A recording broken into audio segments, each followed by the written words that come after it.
according, you keep missing all of this gold. Yeah. Well, Mike, I'm quite happy. Fall is in the air. I feel like it's starting to get a little cooler out in our areas. It's literally been like perfect, like high 50s, low 60s. It's just like, oh my god, it's so nice outside. And my girlfriend also decorated our apartment. We got some nice fall scented candles burning throughout the home. It's good times nice. Around here. Apple cider, pumpkin spice, all of it. No, that's awesome because Amanda and I also just she just got done shopping and she came back with more pumpkins. Like, she's a very big fan of pumpkins during this time of the year. Like, not only just with pumpkin spice and stuff, but like she likes decorating the house with pumpkins. And so we have another giant pumpkin to add to the to the decor. Very nice, very nice. I actually got a pumpkin today too. Very nice. It's a pumpkin pie pumpkin, so those are the little guys. Well, they're okay. They're more or less medium. Like, there's those tiny ones that fit in your hand. But I've actually made pumpkin pie with those pumpkins. It's a lot of work, but it tastes really good. Nice. Yeah, some point down the road, me and Megan will probably get like the jack-o'-lantern type pumpkins. Have you ever done that? No, and it's funny that always seemed like something fun that I would enjoy doing, like carving up an actual jack-o'-lantern, and not just doing like a stereotypical like ordinary jack-o'-lantern, but like people do like really crazy ones too. Yeah. And apparently, like I guess you can buy like templates or kind of like cookie cutter things that kind of like help you make crazy jack-o'-lanterns. I've always wanted to do that. And I've never done it before. Have you? Yeah. I was gonna say, me and my girlfriend usually will get a pumpkin, and I agree with what you're saying. I don't like to always go with the very standard jack-o'-lantern. I always like to mix it up. Like a few years ago, I did like the mask of one of the characters from Overwatch. He's like the skeleton guy named Reaper. Like, I kind of carved his like mask into the pumpkin. That looked pretty cool. And then the other year, I didn't really have like a reference, but I just did like a silly one where I kind of like barely cut out any of the pumpkin, so it was just like 3 tiny holes, 2 eyes, and a little mouth. And then I just put some of the insides of the pumpkin coming out of his mouth, like the strands and the seeds. So he kind of was like, he looked like he was like stoned or like zoned out or something. He was so like, ugh. And then I think I wrote like Happy Halloween, or I wrote like something right on his head or something. I don't know. I am Dave. That's what we should have put. But yeah, I like doing that. It is also a lot of work and messy, but I also enjoy the pumpkin seeds when you're done. You can season them up, throw them in the oven, and have a nice, tasty little snack when you're done. Yes, you can. I never liked pumpkin seeds, though. I just don't really... I think I never like seeds. Like, when people would eat, like... I know this is a bit different, but like sunflower seeds, people would like to eat and chew those. I just never liked that. So even pumpkin seeds, I kind of just never really found the appeal for those. My girlfriend is crazy for them, but I agree. I'm not a fan of like throwing them in your mouth and kind of like de-seeding and then spitting. Pumpkin seeds, you don't have to do that. You can just eat the whole thing. Yeah, I just don't think I like that. Maybe I'm gonna have to go with that typical excuse. It's a texture thing, but yeah, I just don't like the pumpkin. I get it. Yes, I'm the weirdo. Yes, lots of good fall activities to come. We go to an orchard. I don't know if you guys do anything like that, but we'll go pick out like a bunch of apples because they're like hella cheap during this time of year. Maybe I'll make like some sort of apple dessert with them, like a pumpkin pie, or not pumpkin pie. What am I saying? An apple pie, or like apple bread. Who knows? I'd be very impressed to say I made this pumpkin pie with apples. I can't believe it's not pumpkin pie.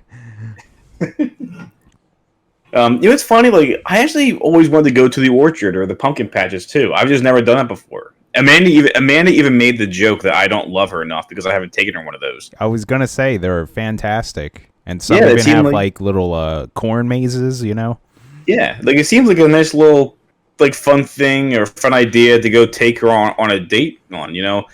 And then I think the funny thing is when I said, "Well, then do you want to go?" I'm like, nah, I don't want to go. All right, then why? To them, we end up just not going. And I think the excuse is, well, where's the nearest one? I'm like, oh, I mean, they're not too far away. Like, I think even like here in the city, like you can probably drive and like within 45 minutes, you'll find like one of those sounds pumpkin about patches. right. Yeah. So I don't know. I mean, I don't know if this is gonna entice her or not, but I've been to pumpkin patches where they actually have like food and drinks at them, and the one that I've gone to before actually has like apple cider, like hard apple cider, and it's quite good. I do enjoy hard cider. Yeah. But this is obviously not like the other stuff. This is like actually like real apple cider. Yes. Which matured. What's that term? There's a term from like when it like fermented. There we go. Thank you, Corey. Yes, it's delicious.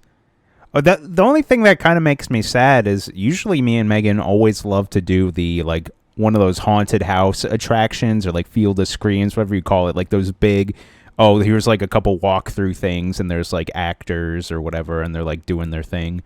Oh, yeah, the haunted hay rides or yeah, one exactly. Of those things. Stuff like that. But I'm pretty sure all that's canned right now because of the pandemic. Like, there's no way that could be a thing. Yeah, I'm pretty sure that's correct. It's not really I mean, it stinks, but yeah, those kinds of activities are not really allowed right now, I think. Or at least not in this part of the country, at least. Guess we'll have to make our own fun and just go, like, walk through a hospital and be like, oh, my God. That's pretty scary. Or just walk into like an actual abandoned house. That's probably the most real thing you're ever gonna get, you know. Or do the thing that I'll probably actually do, which is just watch a bunch of horror movies or play spooky video games. Oh yeah, I always love my zombie shooters around this time of the year. Some Left 4 Dead, or you know. I have a lot of plans for games I'd like to play during Halloween. Although, who knows if that's gonna happen, but. Yeah, I agree. I enjoy good zombie shooter. There was like a point in like the mid 2000s though when it was like, all right, guys, we don't need another zombie game. Yeah, that was like that one craze during like the mid to late 2000s. I think that's kind of like late 2000s and the early 2010s. That's like when zombies were just like popular. Yeah, like in video games, Walking Dead was like brand new. Yeah, everything. I think movies. Yeah, there was just a lot of zombies, which I'm all for. I love I just like the zombie aesthetic or theme for like video games, movies. I think the zombies are just a cool concept. Yes, and I don't mean to pivot too much here away from Halloween, but I did want to mention that today is our 64th episode of Level With Me podcast, and I thought to myself, what better time than to reminisce about the great N64. It's funny. Like I sense some foreshadowing to some of the topics that we're going to be discussing today, and I find it amazingly accurate and appropriate. I know, right? Yeah, that worked out surprisingly well. Yes, that was all planned by us. Coincidence? No. We had this all planned out. Well, I have another article that apparently that news could have happened like 5 or 4 months ago, and I'm like, what? That's crazy. Yeah. But yes, we are talking about the Super Mario 3D collection, which we will get to later in the podcast. I can't wait. Of course, Mario 64, one of the GOATs on the Nintendo 64. Probably one of the best launch games, I would say, next to maybe like Breath of the Wild. I'm trying to think of other good launch games. All I'm drawing is Nintendo. I'm like, well, there was also Twilight Princess. There was, of course, Super Mario Bros. On the NES. Yeah. Super Mario World for the Super NES was also an amazing launch title. Yeah. Mario. Shockingly, Mario tends to fall on like his games always seem to be amazing launch titles, except for the GameCube. That was Luigi's time to shine. Yes. Yeah, the Switch didn't have a Mario. Well, I think the Switch had Mario Deluxe. That was kind of like Odyssey was. Odyssey, yeah, but that wasn't like a launch title. And gosh, if Odyssey was a launch title, my god, it would. Can you imagine if that actually was ready in time for launch? That would have been insane. 2017 was still an insane year for the Switch. Like, Breath of the Wild and Odyssey, like those were 2 Game of the Year contendants. Like, 2 Nintendo games. That's wild.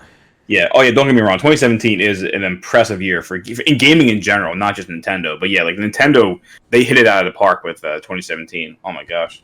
But yes, we're not here today to look at modern gaming, but again, at our friends back in the day, the good old Nintendo 64 and the weird stick that was in the middle of the controller that caused quite a few blisters.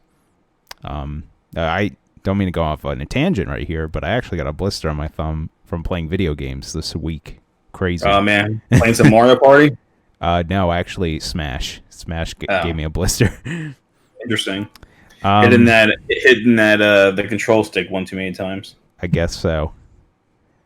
But yeah, like, you know, what are some great N64 games? Do we have to just go down the whole list here? All the Nintendo ones, all the rare games? Yeah, I believe me. It's yeah, we can definitely name some amazing ones, definitely.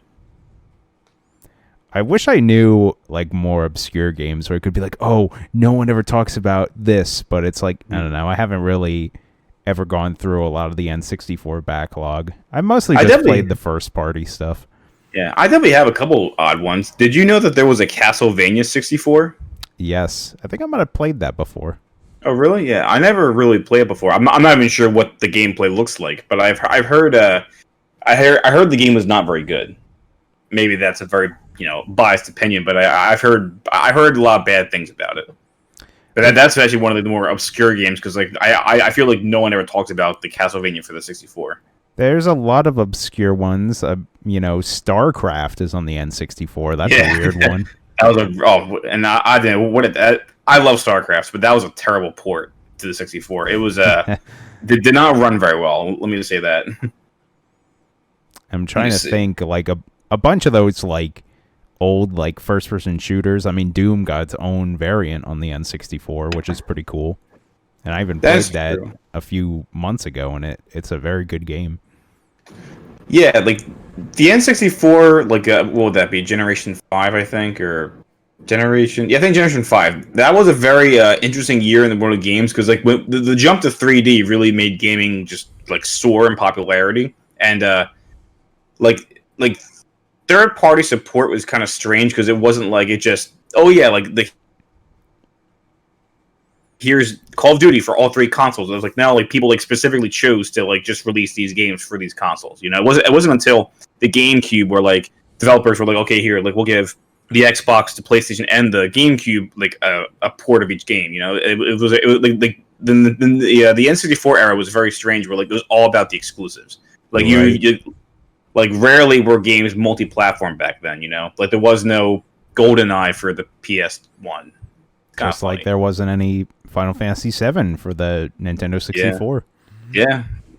That initially that like what was it? What were they called? Square Enix. They were actually that was the deal. The deal was they were going to continue making their games for the Nintendo consoles, but they couldn't fit the game on the cartridge for the N64. So that's when they made a deal with PlayStation or with Sony to make the game for them, and then it just stuck with that. The CD technology was just better for their games. That is wild. Mm-hmm. Can you just imagine if the N64 had Final Fantasy VII? I mean, I couldn't even imagine. It's pretty much the same thing of saying like, oh, what if that PlayStation Nintendo deal went through? Like when Sony came to Nintendo first, like that would have been insane. Wait, I'm sorry. If Sony went to Nintendo for what? Well, have you ever saw the concept of like the Nintendo PlayStation? Like that was Sony's pitch, and then Sony kind of just took that idea and was like, "Oh, we're not going to work with Nintendo. We'll just publish this thing ourselves." I did not know that. I had no idea that they actually were I never knew that. So and I guess is that where the PS1 like originated? They just said, "Fine, we'll make our own console." Yeah. I never knew that. Yeah, wow. They were going to work with Nintendo to make it, and that would have been insane. Think of that, like that would have just been a powerhouse. Like I don't even know if the Xbox 360 or any of the Xbox would exist with something like that.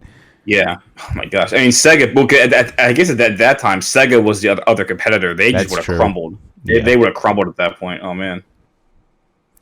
Okay, it's funny. I found some of these obscure N64 games. Again, some of these are actually like amazing ones that I've heard of. But here's one. Do you remember Harvest Moon 64? I've heard of it. Yeah, that's the thing. I've heard it, but I can't say I've ever played it. But I heard how popular it is. That's something an obscure one. Turok. Oh yeah, Turok originated on the N64. That's pretty cool. And let's see, all these other random Star Wars games. Wait, Resident Evil 2 was on here? No way. Yeah. I never knew that. I don't think Resident Evil 1 was. I don't know. No, I never knew Resident Evil was on the N64. That's crazy. I just learned something new again. Oh man.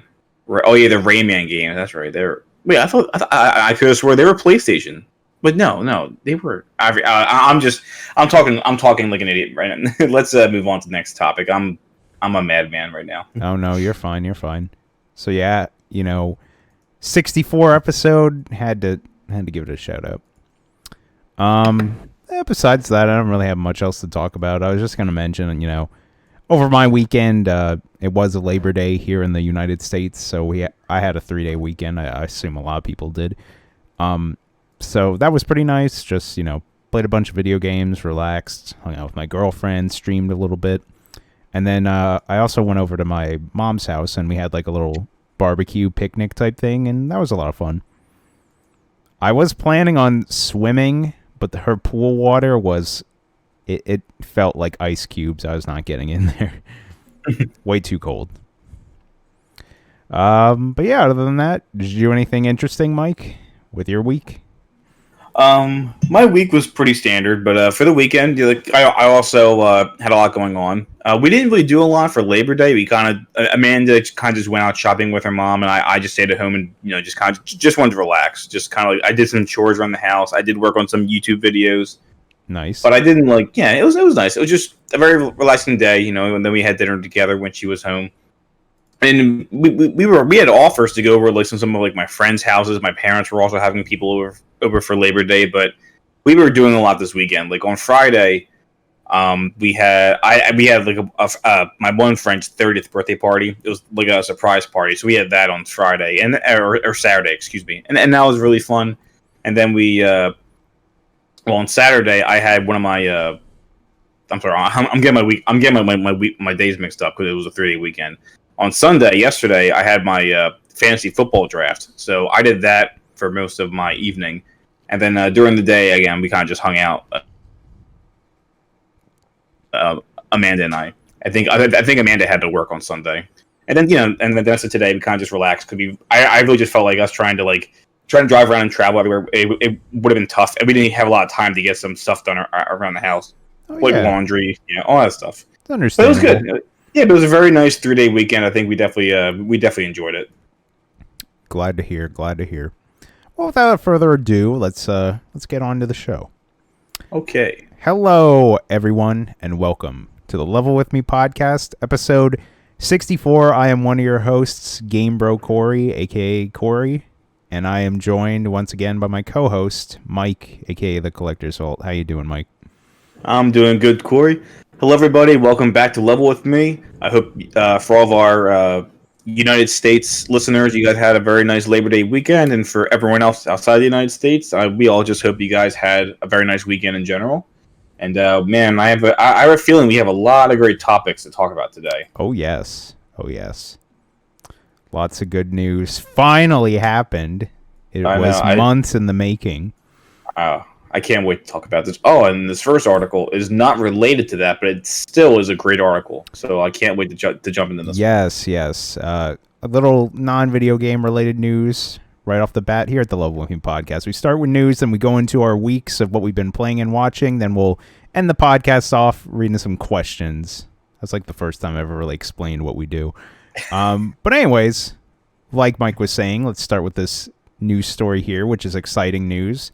The Mandalorian Season 2 release date revealed. The Mandalorian's second season will officially be released on Disney Plus on October 30th, 2020. The announcement came from Twitter with some new title art of the Mandalorian himself and the child, Baby Yoda, and the words, "This is the day. New episodes start streaming October 30th on Disney Plus, The Mandalorian." And yes, it's the spookiest season of them all. You'll see Baby Yoda dress up as... I don't know, a Rancor, That'll be the most adorable Rancor ever. Jabba the Hutt. What's funny? Now that this is actually a thing, I can't wait to see all of the Mandalorian and Baby Yoda costumes for this year. I'm sure they're going to be out and about. Yeah, how that's an easy one. Yeah, how many people are going to dress their like 1-year-old toddler as Baby Yoda? You know, without his consent, obviously. You nailed that. That's like you can always pick whatever the costume of the year is. Yeah, it's going to be Baby Yoda and Mandalorian. But yeah, I'm very excited for this season. Did you get a chance to watch The Mandalorian? Oh yes, that was like the main reason I got Disney Plus initially, and there were a bunch of other cool, series and movies on there as well. But yeah, I'm very excited for this. I literally was just talking to someone about like I don't really use Disney Plus that much anymore, so I'm glad that they showed me something for me to continue my subscription because that time of the year is coming around. So well done on you, Disney. Good timing. Also, weirdly enough, the ads all around this website that I'm looking at right now are all for Mulan. That came out last Friday.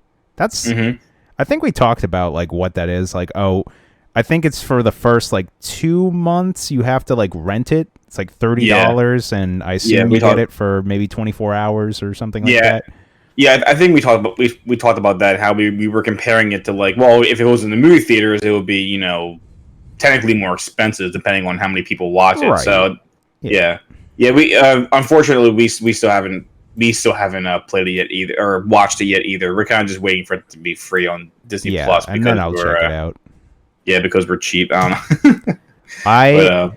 And just talking to, I think my mom I was talking to about this, but I told her, I'm like, if they just did this though with the Black Widow movie that they're holding on to, I'd rent that. I want to see that. So don't be surprised if by October, November, they're also like, hey, here's Black Widow, $30. Oh yeah, because people who are if they want to watch it now, they'll pay for it. Again, I think it is actually like an okay price if you technically would be going to the movie theater. So, I mean, I think it depends on the movie. Like, as much as I really do want to see the Mulan movie, I think it's cool that they're doing this modern, or not modern, but like a more realistic adaptation. It's not like, I had to see it. It's like I'll gladly wait the 2 months. I'm sure I'll be able to avoid any spoilers, and I'll just watch it in November or whenever it's out. Absolutely. But yes, still looking forward to The Mandalorian Season 2. Yeah. Here's a quick question, especially for all of our listeners who are Star Wars fans. How upset are you going to be when we actually get a name for this, for what Baby Yoda is? Because like, I remember when it first came out, I had to be that person. I'm like, you do realize that's not Baby Yoda, right? Like, it's obviously just another. You're right. It's another creature or another alien of his species that just happens to be a baby. And then people said, well, yeah, what he wants to call it, baby alien species that's the same as Yoda. Like, so I get it. They call it Baby Yoda because like exactly what it is. But I could totally see Disney giving it a name in this season, and maybe it's like the first episode, maybe it's the last episode, but I think it won't just be called the child. That will be a character name. Yoba, whatever. Yeah, because technically, I think according to the Star Wars universe, there's only 2 known living creatures of that, or 2 species that I can't think of the word for this.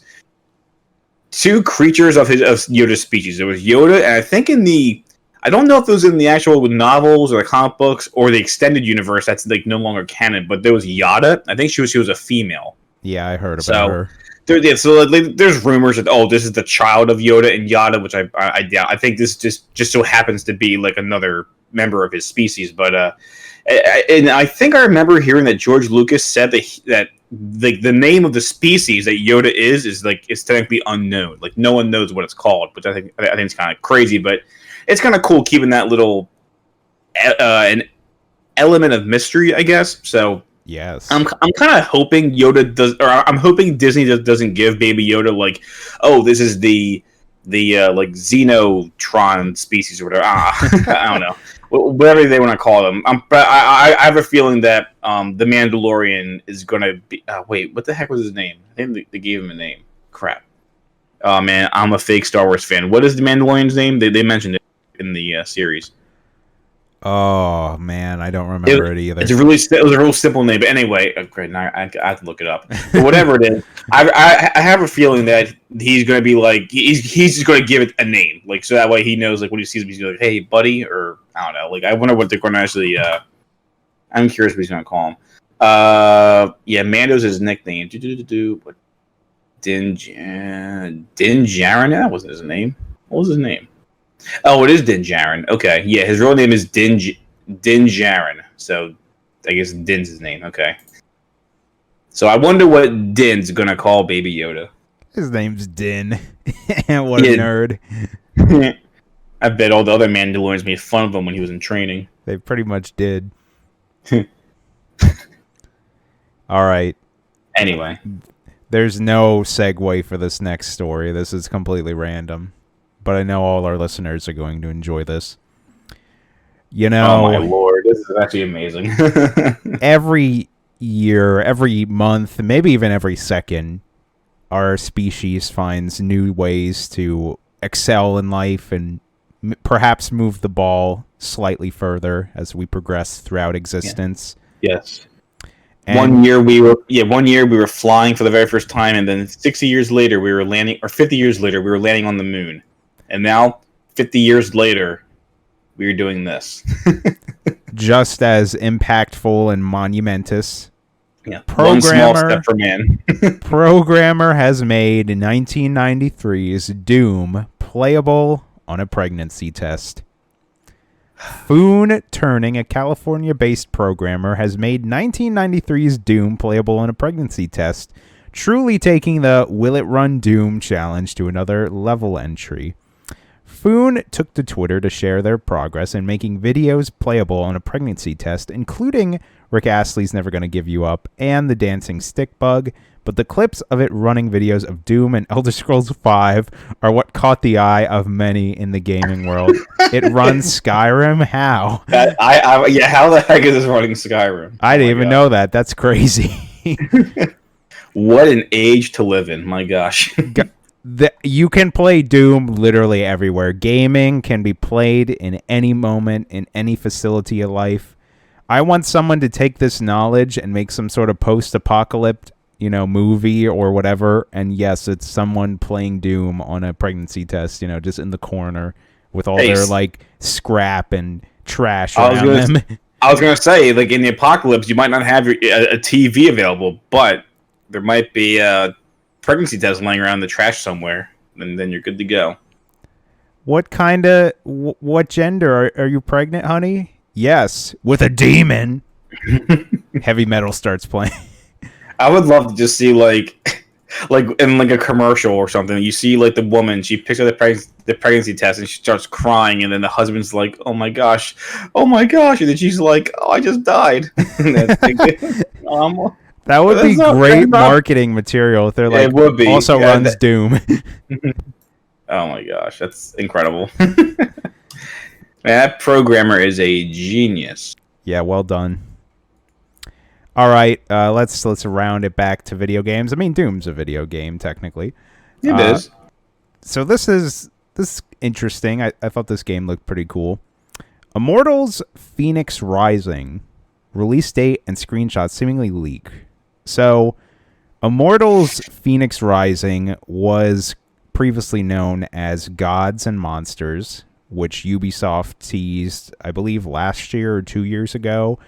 And it was kind of this, somewhat Breath of the Wild looking game, but it was more like Greek mythology looking, as opposed to, I guess, more of a fantasy and kind of that, cyberistic or cyber futuristic stuff of, the Guardians and stuff like that. But this is apparently being leaked, because I think this week or soon Ubisoft is going to do some sort of event revealing this game and some other ones. But this game looks really cool.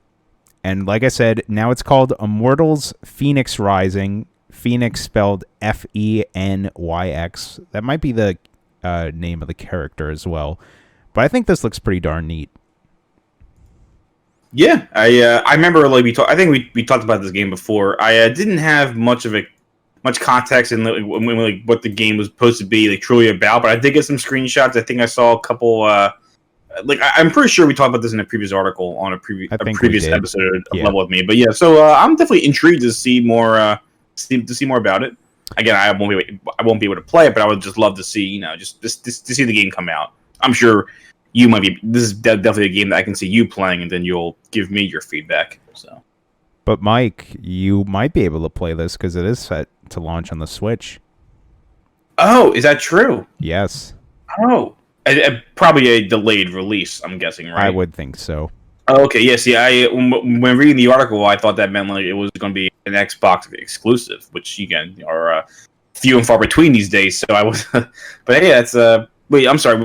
Was I being very ignorant? And did you mention that it was going to be on here in the article? I didn't. I didn't say the platforms it was on, but I believe when it was just Gods and Monsters, it was announced that it was going to come to the Switch as well. Okay. Oh, but now I see. Yeah, there was a little paragraph right here, so that's cool. Yeah, this is going to be on everything. Well, I'm pretty excited to check it out. And the screenshots, just to give some of our audio listeners some visual feedback. Yeah. Very colorful, very vibrant colors for these. Yes, I would say now it definitely looks more of its own style. Like it's somewhere in between what Breath of the Wild is and a more realistic take on that, I would say. But still, very colorful, cartoon-esque.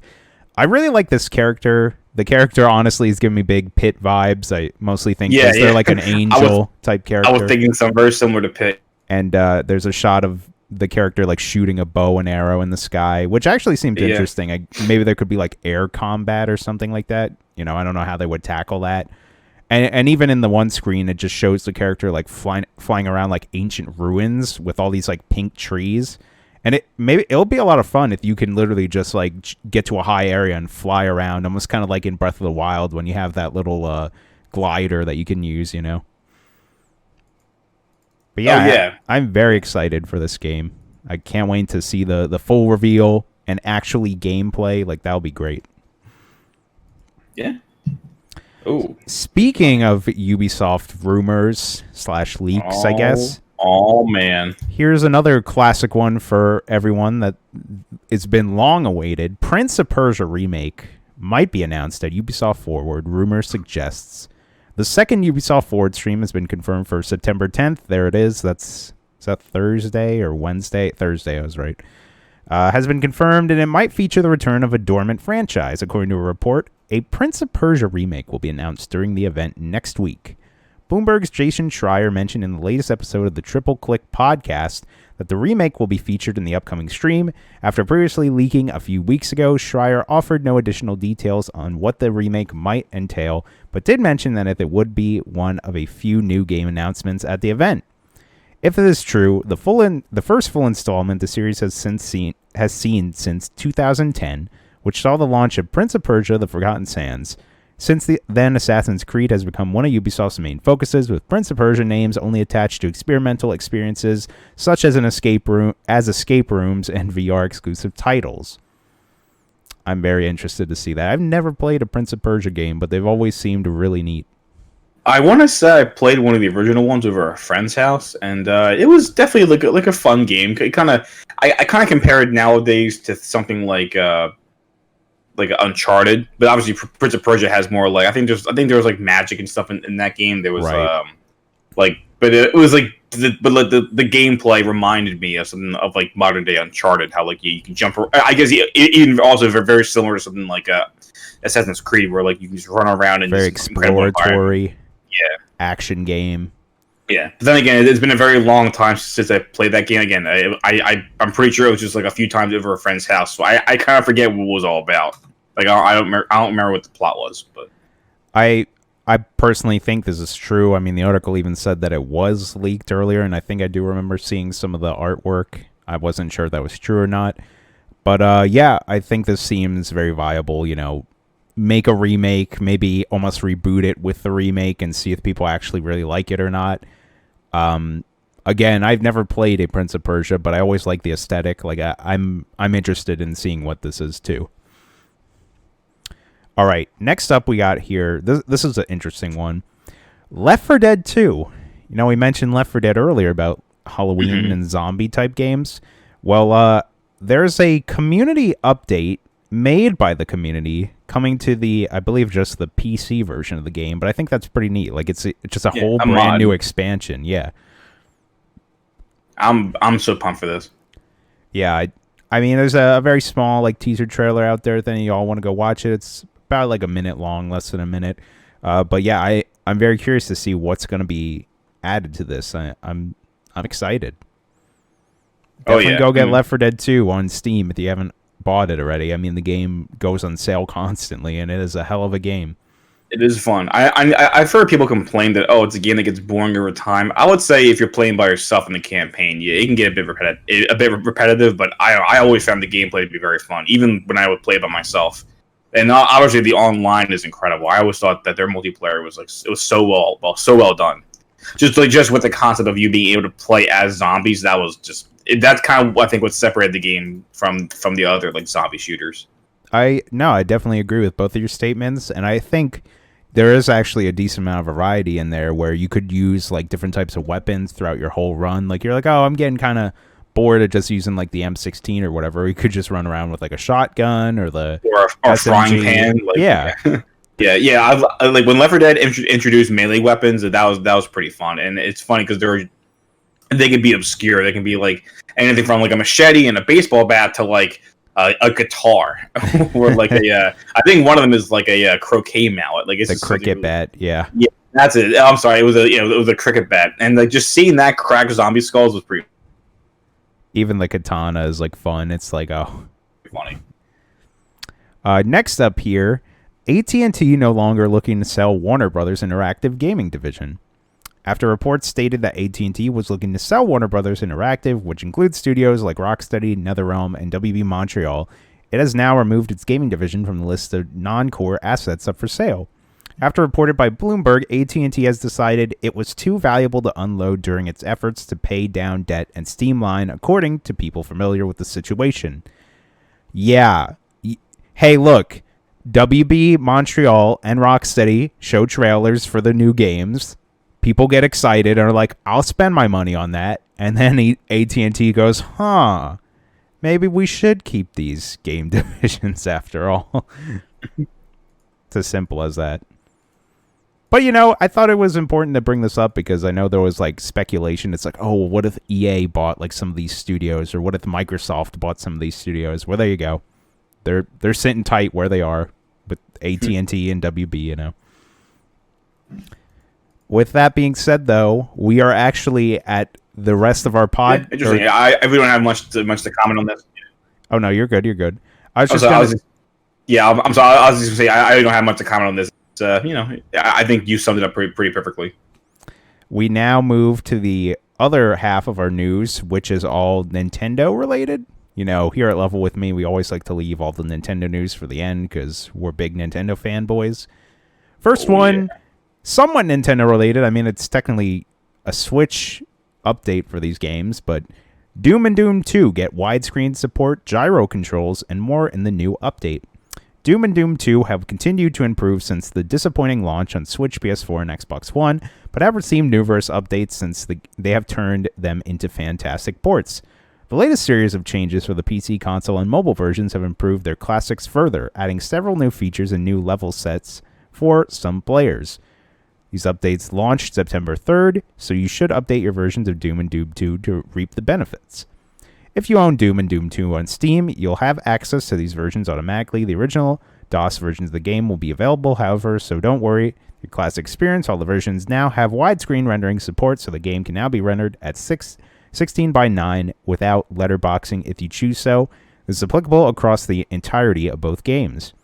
The game's split-screen deathmatch has changed to Deathmatch 3.0, and let's see, I don't want to read too much of this. The PC, Switch, and PS4 versions now support gyro aim 2, letting you aim by moving your controller. The PC version will only let you do this if you connect a DualShock 4, however. These controls were a lot of fun in the Switch version of Doom 2016, so it'll be interesting to see how they translate their classic versions. The touchscreen controls on iOS versions have been changed to improve, or for improved precision, excuse me. But yeah, that's cool. That was a mouthful. Yeah, but very exciting stuff.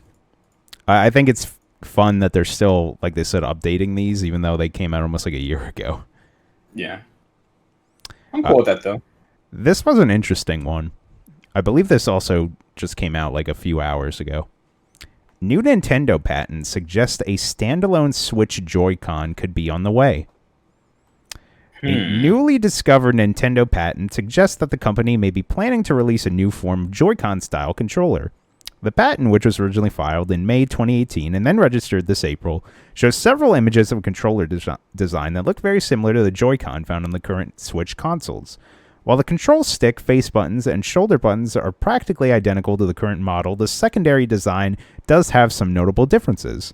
You'll spot that the plus and minus buttons, which usually help to indicate whether a Joy-Con is designed to fit into the left side or the right side of the console, appear to have been removed, as well as the connectors, which help to click them into place on the Switch's main unit. And if you go look this up on Twitter, or we're looking at it through NintendoLife.com, yes, it is pretty much almost like, I would kind of say, like if you took a Joy-Con and like the Wiimote, kind of like fused them together. Very interesting. I'm curious to know what they're gonna do with this. Yeah, it's very symmetrical in shape, so it kind of makes it almost makes it feel like these are interchangeable. Like it can be obviously used as left or right. I don't really see that being an issue because I feel like maybe it's like in case one was ever lost, you could always just use this for either controller. Maybe it's supposed to be like more universal. However, since you can't, since it doesn't really seem like you can attach it, I wonder how these charge themselves. I was just thinking the same thing. Yeah, interesting. Yes, I guess we'll learn more about that in the future. Yeah, we'll just wait and see if news comes out. A very quick news story here. Nintendo Switch eShop gets customer-friendly improvements. Nintendo Switch's eShop has changed its pre-order policy to allow customers to cancel without payment up to a week before release, and added some useful signaling about sales ending. Both policy changes have been made without much fanfare, although both benefit the customer. The pre-order policy, as confirmed by Nintendo of America's FAQ, replaces the previous system in which pre-orders were changed for immediately. Now the charged for immediately, Now the charge won't go through until 7 days before the game's release and can be canceled freely at any time before that. It will be a welcome change for many. Norwegian and German consumer authorities had previously attempted to have Nintendo's original pre-order system deemed illegal in Europe. That's wild. As reported by Nintendo Life, that changes seem to have come alongside new eShop feature whereby games with a discount are marked how much longer that discount will apply for. User wish lists, the great deals page, and the eShop homepage all now displayed time left discounted. Again, just very minor user help features that they put in the eShop. It's cool. Yeah, you're never gonna downplay the fact that if you're making improvements, hey, I'm cool with that. You know, these little quality of living. Now, these last three articles are about the main meat and potatoes, the news that we all, came for this week. Wait, should I get a change of pants? Because I think mine are already, I don't want to get these ruined. By dropping my soda on them when I freak out. What do you guys think? Do whatever you want. I mean, I'm not wearing pants because this is an audio podcast, but... Yeah, they'll never know. So first of all these articles we're about to talk about are the Super Mario 35th anniversary stream that came out a few days ago and all the announcements behind that. First of all here, Nintendo's website may have revealed that Super Mario Bros. 35th anniversary plans were delayed by 5 months. A now taken down page on Nintendo's website may have revealed that Nintendo's plans for the Super Mario Bros. 35th anniversary were delayed by nearly 5 months. This now removed page, discovered by those like Wario64 on Twitter, was for the Super Mario Maker 2 35th Anniversary Auto Mario Ninja speedrun that was announced alongside Super Mario 3D All-Stars, Super Mario 3D World Bowser plus Bowser's Fury, and much more during last week's Super Mario Bros. 35th Anniversary Direct, which we'll talk about next. However, this page stated that the special event was set to take place from April 14th to April 21st, almost 5 months before any of these celebrations in honor of Super Mario Bros. 35th Anniversary were revealed. That's wild. Also, it's very believable with everything that's going on with the coronavirus and the pandemic. It's just kind of crazy, though. Yeah, it kind of just goes to show like this is another victim of 2020. You know, all these delays that we keep hearing about. But hey, I'm just happy that it came out. I'm happy that the rumors and it used to be funnier. It kind of makes more sense because the rumors for this I think originated back in February. So Yes. timing wise, yeah, like you would think it would have been released like maybe around that time, but then they just never happened. I'm sure due to many setbacks from the pandemic. And I mean, I'm going to put my tinfoil hat on right now, but who's not to say that this could kind of give some credibility to this leak about the HD remake of Skyward Sword? Oh, yeah. Who knows? All right. That's cool. I'm waiting for it. Now it's time for everything announced in the Super Mario Bros. 35th Anniversary Direct. So they did the same thing that they have been doing, where they kind of just put this up on YouTube, right? Yeah, like it was kind of like a shadow drop. I think maybe within like 24 hours they announced it. It was just on their official Nintendo YouTube channel, and they just basically like a little mini direct. Yeah, because I remember I came out from, I think they did this last Thursday, and I came out and I went on Twitter and I just saw like a post from Nintendo of America about the 3D All-Stars collection or whatever, and I'm like, finally. And then I clicked further, and I'm like, oh, they actually had a little video to go with it, and there was actually way more announced during this, which is awesome. So, yes, speaking of the collection, Super Mario 3D All-Stars to be released on Switch on September 18th. That's like 2 weeks away, guys. Less than 2 weeks. It's crazy. I already got mine pre-ordered. I can't Super wait Mario for it. 64, Super Mario Sunshine, and Super Mario Galaxy.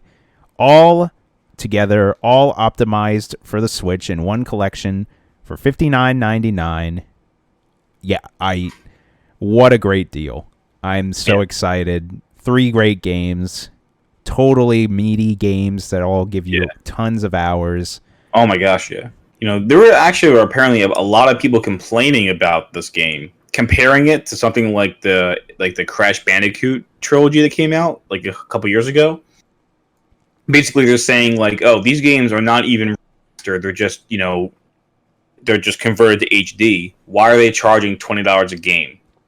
And I just feel like saying people like, just get over it, okay? These are iconic games, some of the best games that I've ever played, and this is just giving people a chance to play these to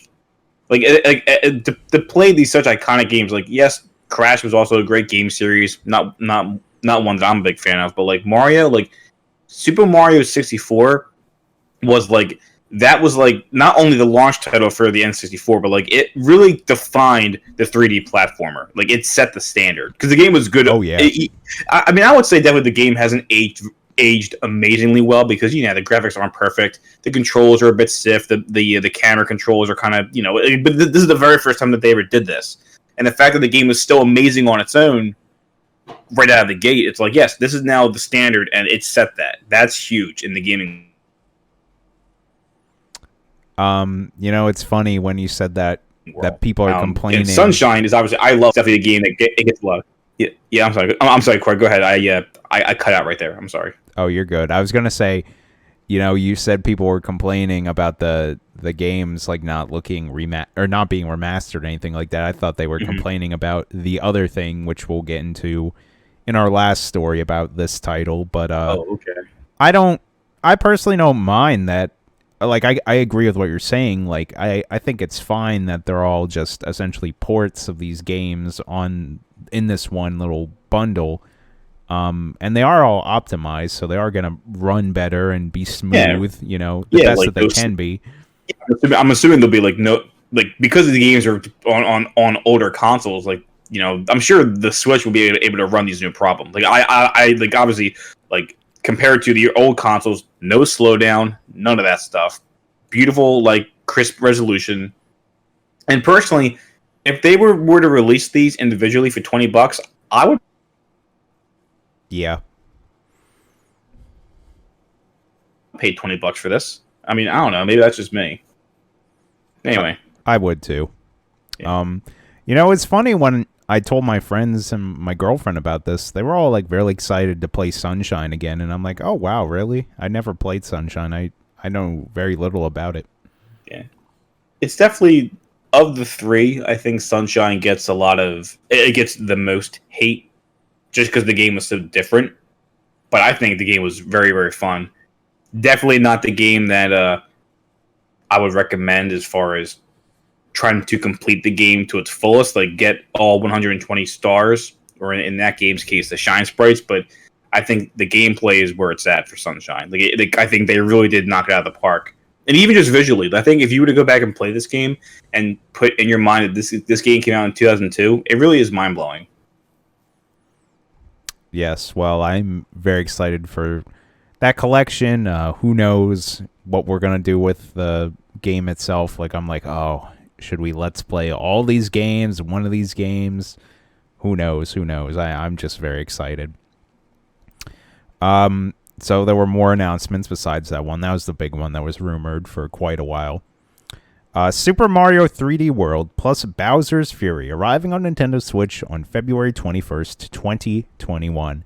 Super Mario 3D World, which was released on the Wii U in 2013, will be released on Nintendo Switch on February 12th, 2021. It also includes something called Bowser's Fury, but Nintendo hasn't quite revealed what that will end up being. Cat Mario and Cat Peach amiibo will also be released alongside of Super Mario 3D World plus Bowser's Fury. Nintendo finally took the last Wii U game and put it on the Switch. The Wii U officially has no more exclusives. Well, that's just not true. I think that was the meme I've been seeing. People are like, excuse me, there are a lot of other games on there, and which is true. There are other things that the Wii U has that the Switch doesn't have. But this was the last like first party Nintendo. I mean, I guess besides like the Animal Crossing party game that no one cared about. I think there was the other Xenoblade game. You're right. That hasn't come out yet. Yeah, but you're right. It's like first party like Mario games. Like they're all Switch ports now. So. I was actually shocked to see that they are adding an expansion to this with Bowser's Fury, whatever that is. I assume it's more levels or maybe even a whole new like world or something like that. Mm-hmm. It kind of gets me a little intrigued because I actually did really enjoy this game. This game is very good. Highly recommend if anyone hasn't played it, picking this up when it comes out. That's a hell of a game. Yeah, 3D.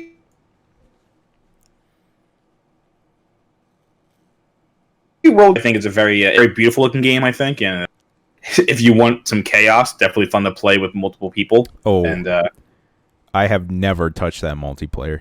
Play this by yourself, guys. Yeah, it's perfectly playable just by yourself. Yes, and but kind of what you're saying about Bowser's Fury, like in the trailer, I wasn't sure if that was supposed to be like the actual like level that you're like level that you're playing with, or is that like a hub world? Like I'm really curious to see what this is because they really didn't give us anything. I agree. It was a little they're keeping you guessing. Mm-hmm. Next up here, Mario Kart Live Home Circuit lets you race through your home. Created in partnership by Nintendo and Velen Studios, Mario Kart Live Home Circuit brings Mario Kart to the real world by letting players race through their own home in this AR experience. The physical cart responds to boosts in-game and stops when hit with an item. Players can create a custom course in their home, so much more. Yeah, this was really interesting. This is kind of like Nintendo's trying to find their own way with all these like creative things. They've done Labo. They recently did that like Mario Lego collaboration thing where it's like an electric toy. I kind of feel like this is just like the next step where it's almost like both a toy, but it's like a toy that kind of interacts with the Switch. And yeah, the article kind of explained it pretty brilliantly, where you're kind of getting this remote controlled car, but it has like a little camera on it. And when it races around your home or on the floor or wherever on the road, wherever you put this, it actually will make items in the game. Like there'll be other racers, there'll be the item crates so you can smash into and you'll get power-ups like Mario Kart. It seems pretty interesting. Right now, there are two models. There's going to be Mario and Luigi. I forget how much they are. I want to. Are they 100? Do you know how much? I'll look it up right now. Yeah, I didn't see any prices. So. What are your thoughts on this, Mike? I will say that I think it's really cool. Like of all the little like weird little spin-off like innovations that Nintendo introduces, especially for the Switch, I think this is definitely up there, like way past the Labo and like the Ring Fit thing. Like I think this is pretty cool because people love Mario Kart, so the fact that they're making like an actual RC car that turns like your house into a race course, it's pretty cool. Here's my concern though, that right now I think during the pandemic, it's gonna be kind of tough to play this with friends. Like maybe like you can play it with your brother and sister, but it's gonna be kind of tough trying to play it with friends. Like trying to convince people, yeah, come on over and play video games. Like, well, I'd rather just play games online with people, as opposed to playing in person and to play this. So that's kind of like the tricky thing. I definitely think it would be expensive too. Like if I had no idea these race cars were going for, like you said, like $100. Is that true? Did you find a price? I don't believe Nintendo has announced a price yet, because these aren't up for pre-order, but they do come out October 16th. I can only imagine what they're going to charge. I mean, personally, I wouldn't mind just picking them up for collectible reasons. I think they're pretty cool looking. I do have over here actually my little Mario Kart phone from the late '90s. Which is pretty neat. That's fun. I like that. My other concern is what about people who have homes that really wouldn't be able to support this? Because like, just my observation is like in the trailer, the kids were playing this in a rather big living room. I know not everyone has living rooms of that kind of size, So trying to make like an actual race course for an RC car within your home might be kind of tough. That's a good point. Yeah, my fear is, although I think it's like of all the little crazy ideas that Nintendo comes up with, this is right on like it's a very Nintendo thing that they're coming up with, and I love it. I love it for that. I'm just worried that it's not gonna appeal to, although it appeals to everybody. I just don't know who's going to be able to actually implement this into their own home. Fair enough. Yeah, I definitely see that too. But yeah, I kind of disagree with what you're saying. I think it seems cool. I mean, it's not for me, but yeah, this is fun for like kids or something like that. Yeah, definitely. Like again, like of all, I'm just saying, like of all their ideas, this is one that like if I was in the boardroom and they said, "Hey guys, how does this sound?" I'd be like, "My God, you're a genius!" Like just from hearing this, Right. Definitely. Up next, we got this was a weird one. Game & Watch Super Mario Bros. Brings classic games to a modern take on a classic device. Yeah. Game & Watch Super Mario Bros. Is a new collectible device. It's inspired by the original Game & Watch systems that were first released in the 1980s. This device will be available to play Super Mario Bros., Super Mario Bros. The Lost Levels, and a special version of Ball with a Mario Makeover. Additionally, the Game & Watch Super Mario Bros. Will also function as a clock with 35 little touches to discover. It will be released on November 13th, 2020. Yeah, this thing is pretty neat. The screen on it looks really nice. Yeah, I think it's cool. I think they said they really wanted to like recapture that old Game & Watch the technology back then. I think it's called, I don't remember if it was called Black Crystal or Liquid Crystal. That's kind of like what that little like like the old like beep boop beep boop like little like black games, whatever, the games that have Game & Watch the character, the little black figures on there. Like yeah. I think it's called Black Crystal or Liquid Crystal. But yeah, I think they did a really cool job trying to recapture that, and I think it's definitely a callback for maybe people like who people maybe like who are old, like the like 40-year-old plus people who are like who are fans of Nintendo. Because I think this is definitely going to appeal to them more than the younger audiences. To them, they're going to think, my gosh, like what is this? But like I think it'll definitely appeal to the older Nintendo fans. I think it's definitely a very cool piece of technology. I do think it's going to be one of those things that sells out immediately and is impossible to find, like a big like collector's item that's going to get scalped and everything. But it is a really cool thing. Like I probably will pick one up at some point just as a collector's item. I think it's pretty neat. Mm-hmm. Next up here, this was also really cool. Super Mario Bros. 35, a Mario Battle Royale. Super Mario Bros. 35 features, 35 players and is a competitive online battle game that will feature challenge players with being the last Mario standing. Enemies that are defeated will be sent to other players' courses, and vice versa, and there will be special items around the maps that will hinder your opponents. Super Mario Bros. 35 will be released as a digital-only game exclusive to Nintendo Switch Online members on October 1st, 2020. Nintendo has also stated it will only be playable until March 31st, 2021. Yeah, that looks pretty cool. I immediately saw it and I was like, oh yeah, this is just the Tetris 99, but a Mario take on it, and that's awesome. Yeah. Yeah, people love Tetris. And again, like, this is one of those nice things that it's like, oh, this is something that is offered for people who want that online subscription, you know, because Nintendo doesn't, they have been like putting games on the NES and the SNES like online thing, but they're not that frequent with it. Like, it's not every month you get new games. It's like, oh, every once in a while they'll throw some new games on there. So it is nice to see when they throw us something like that. It is a shame that it's only available till March 31st. That's weird, but yeah. Oh, I'm sorry. I wanted to comment on this regarding like the Mario All-Stars thing. Yeah, we can talk about that now. Yep. Yeah, why is that only available until March 31st? Mike, I have no idea. Nintendo, that's why. Yeah, I know. I'm sorry. I had it on my list here, and I forgot to mention. Like, yeah, wait, because we were moving on the article, but I forgot to say, like, yeah, why is Nintendo doing this as a limited time run thing? Because at first my thought was, oh, they want to do this to get people hyped up, and they say to make people want to buy it immediately, maybe to drive up sales. Right. But like, I mean, if you look at, like, especially with Switch games, like, and especially the Mario games, like, these games are still selling to this day. The Mario Kart game is still selling. Mario Odyssey is still selling because, you know, the Switch is such a hot item, and not every household has these yet.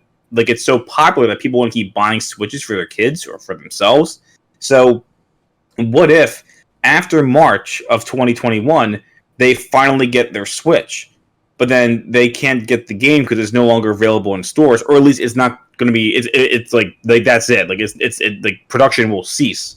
So then, if you didn't get one in time, I'm sorry, you're out of luck. And then maybe you have to get it from like a scalper for like I'm sure sealed copies of that game will go up in price. You know, it'll become like a commodity. But then, even the fact that it's not, apparently it was confirmed, I think, and correct me if I'm wrong, it will not be available on the Switch online shop. Like, you can't, like, you can download it from the 18th until March 31st, but then after that, it's no longer available. They're taking it off the online shop, and I feel, yeah, but what about for all those people who got the console, who got the Switch after that? Because, you know, Switches are that hard to come by nowadays. Like, don't you think, like, that's kind of just them losing out on, like, more sales? Because I figure this game will sell over the next couple years, like, not just next 6 months, you know? Like, what's your take on this? I wish I honestly had a good answer. I don't.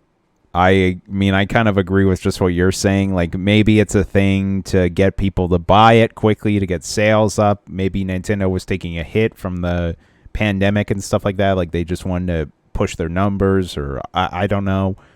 Because you can definitely see already, like, I think there were articles saying, like, how that All-Stars collection's, like, one of the top selling items already on Amazon.com and maybe even Best Buy or something like that. Yeah, because I already pre-ordered mine. Like I said, I'm getting this ASAP, especially knowing that it might be sold out very quickly, and then who knows when production will get out. Yeah, and they could just do that thing too, where you want to be, you know, the quote unquote hot holiday item, because that always happens every year. Yeah, it's a head scratcher. I have no idea why. Like, it's not like Nintendo doesn't own any of these rights for any of these, like, games. It's very odd, and I personally don't agree with it. I don't know why it's like an exclusive item just because it's a collection. Well, they've had the Super Mario Brothers, the original, like, All-Star one that had, like, you know, the first 3 games and the Lost Levels, and they even put that on the Wii. Like, I don't know. There's not a lot of games to compare this to because Nintendo really doesn't do that often. But I just don't understand why they wouldn't just keep it around. I mean, who's to say that next holiday season they won't be like, oh, hey, we have more copies of this available. Like, maybe they will bring it back, and then that'll generate some sort of hype for people who didn't get it. Like, oh, yay, now the scalper prices go down. You know, it could just be a marketing thing. I don't know. It's funny. it was funny, Corey. I think you're right. This probably was a calculated thing that their marketing team said, yeah, we'll do this, and I can see that I can see them doing that, where like they'll say like maybe in the middle of next year or maybe closer to the holidays, hey guys, there's a second wave of All Stars coming out, and then everyone goes, oh my gosh, and then they go and buy it again. So yeah, because they did that with the NES Classic. Like they did release more of those. Oh yeah, that's a great example of like things that it was hot. It was a hot item. It sold quickly, and then because everyone wants this, everyone sees this and is like, yes, this is a good product. It's very value. Like you're getting a lot out of your money for buying this product.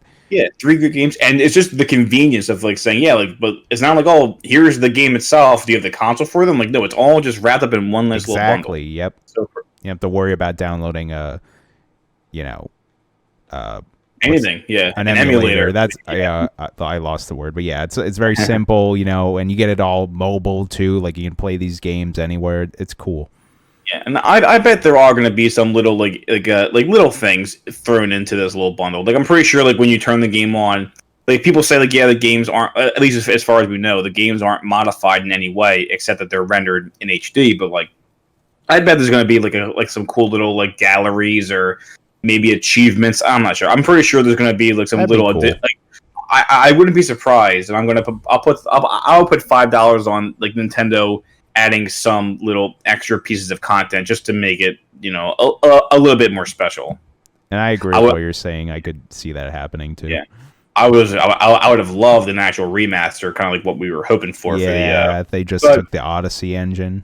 Yeah, but hey, man, can you imagine? Okay, I think Odyssey kind of had that. Remember the one came like N64 based and everything. Like, man, if they did Castle. Yeah, man, if they did that, that would have been something else. But alas, maybe next year. Oh, and I'm sorry. Go ahead, Corey. I was just going to continue down the announcements here. I mean, the other ones aren't notable. We got most of the big things out of the way. You can also now play any of the Super Mario Brothers All-Star games, like the original, basically SNES versions of them. Because for those of you who don't know, back in the day, Nintendo honestly was one of the first people to like remaster their games. So they took like the first 3 Mario Brother games and the Lost Levels and made like SNES like versions of all those games and had a big collection. And then they even ported that game onto the Wii a few years ago. But yes, that's available. I don't know how different those are from the original versions of the game. I've never played any of the I have All-Stars versions of the games. I have. I do have Super Mario. It's probably sitting over here with my Super NES games. But Super Mario All-Stars for the Super NES is actually a great collection because, how do I explain this? I mean, all the graphics are obviously like much better. Like it looks like very nice. Like if you were to play this, I would say it look like the graphics are better than Super Mario World. Like Super Mario World looks great for what it was back then, but I would say these graphics it looks better than that, And given Mario Brothers 1, 2, and 3 and Lost Levels that touch up, it really does make it look very nice. For Super Mario Brothers 2, if you played the Game Boy Advance version, Super Mario Advance, I think it's based on those graphics. Yeah, I want to say that. Yeah, I want to say Game Boy Super Mario Advance was based off of those graphics. But they do look very nice. If ever you do want to try it out, the game like if you were to hold them like side by side, like the NES games and the All Stars versions, like the graphical improvements are very nice. That's good to hear. And then other than that, there was a lot of like little Super Mario Brothers themed things going in other games. In Mario Kart Tour, I actually just looked this up. They're going to have a special event called the Super Mario Kart Tour, where there's going to be the original Mario and Donkey Kong Jr., like any SNES sprites from the original Mario Kart or Super Mario Kart will be in the mobile Mario Kart game, which is pretty cool. Yeah, I saw that. That was kind of like cool seeing just seeing those little like 2D sprites like rotating and everything. That's pretty fun. Yeah. There's of course that Super Mario Maker 2 event with a Ninja speedrun course. Super Smash Bros. Ultimate has a themed spirit board. There's going to be another Splatfest featuring like Mario. I think it's like the star or the mushroom or something like that. And my personal favorite out of all these, in March 2021, Super Mario themed furniture will be available in Animal Crossing New Horizons, which is great. Nintendo has always had a history where they'll put like their own themed items in Animal Crossing. Like there'll be Legend of Zelda items, there'll be Mario items, there's Metroid items, you know. And I'm glad to see they're finally coming in the game, because right now there are none. But I'm very excited for that. Also, that'll be the like year anniversary of Animal Crossing, so that'll be like a highlight month for that game. Yeah, yeah. And then, of course, last but not least, there is a Super Mario Brothers 35th Anniversary collectible pin set. And you can earn this pin set by completing essentially a bunch of little like challenges related to Mario stuff. Some of them are like, oh, you just have to buy like the All-Stars collection, or you have to do like certain themed thing. I was trying to look up the different things that you have to do. There's like a bunch of little like things that you have to complete before I forget when the deadline ends here. But the pin set itself looks really cool. There's like Mario throughout all the different games. That is pretty neat. And they're pretty nice. But other than that, you know. Yeah, it's funny. I'm not a big pin guy, but I think I wouldn't mind having some of these just for collectible purposes. Yeah, I was going to say they're pretty nice collectible pins. But that being said, that's all the news for the week. We're done already. Oh, man. Would I? Do you mind if I just say one little thing, kind of like regarding this whole Mario 35th anniversary thing? By all means. So you know how you were talking about how this is kind of making you think, man, then maybe that Zelda, Skyward Sword remake or remaster might be a thing, because these rumors are all coming true. My other thought was, because they are making this such a big deal for Mario, and I get it, Mario is Mario. He is the mascot for Nintendo, but next year is both not only the Legend of Zelda 35th anniversary, but also the Metroid anniversary. So that's correct. I have a lot of hype, and I have a lot of prospects for them doing some special stuff for Zelda and Link, but also for all the Metroid fans out there who are also listeners to the Level With Me podcast. Come on, guys. I have a feeling that next year for Metroid, Nintendo's not going to drop the ball like in 2016 or 2017, excuse me. Yeah, I'm sorry, 2016. They're not going to drop the ball like in 2016. I think next year we're going to get some crazy Metroid news in honor of the Metroid 35th anniversary. And Zelda 2. Just letting you guys know. I mean, all the rumors are there, I could just go down the list. Mm-hmm. I just made the joke earlier, but there were those HD remakes of the Zelda games on the Wii U. Maybe they put those on the Switch as well. Yeah. There's that Skyward Sword thing, like you mentioned. Maybe we actually get a release date. If not, maybe the release of Breath of the Wild 2 is next year. That was what I was going to say. Like, I can see them doing Breath of the Wild 2 at least next year for that reason. And I would definitely love to see something for Metroid, whether it just be, here's a trailer for Prime 4. It would be great if they would actually port that Prime trilogy to the Switch. I think that was rumored, or people just want that. It'd even be cool to get like a somewhat more like remake or HDify of the Samus Returns on the 3DS on the Switch. A lot of people wanted that, or even make maybe another like 2D platformer. I don't know. We don't want to get our hopes and wishes too high up, but no, that's completely cool. Everything that you're saying is on my list. I would like just a Samus Returns port is not really high on my list, but I think it'd be cool. I wouldn't mind seeing the game on the Switch. That would be fun. I just even like all the other rumors that there were all rumors about the Prime trilogy getting ported to the Switch, which I honestly don't know why they haven't done that yet. That really does baffle me. But like a new 2D Metroid game for the Switch would be great. Prime 4 at this, I mean I've whined and cried about Prime 4 long enough, but at this point, even by next year, just give us a teaser. It can be like the Breath of the Wild teaser. Just give us something, just to let us visually see some form of progress, as opposed to hearing about hires, like job hirings, but whatever. Yeah, I think Nintendo, they got like a lot of stuff up their sleeves that they're just they got to figure out when it's appropriate to announce them. Yeah, but I feel like it's funny, just to piggyback off what you just said, like, and this is not Metro related, this is specifically just Nintendo. Like, I get it, this year we had the pandemic, 2020 has been a really, like, a lot of bumps in the road, but I do feel that Nintendo has not been doing the best job for revealing and releasing games this year. Because again, I know we can always say, like, yes, we haven't had anything because of the pandemic, where that's why everything's been so delayed, but I do feel that, like, despite all that, I'm curious, like, what, I really do hope they have a lot of games up their sleeve, and they're just waiting for the right time to release them. Because again, Christmas is not that far away, and I feel like they don't really have any big holiday games. Maybe you can say that the 3D All Stars is going to qualify as that, but, like, that's still months out from Christmas. So it's a good point, yeah. But I guess we've seen that they are perfectly capable of just dropping Pikmin 3. Pikmin 3? Yeah, remember they're putting that on the Switch? Doesn't that come out in October? Yeah, it's still too early though. I think like a November.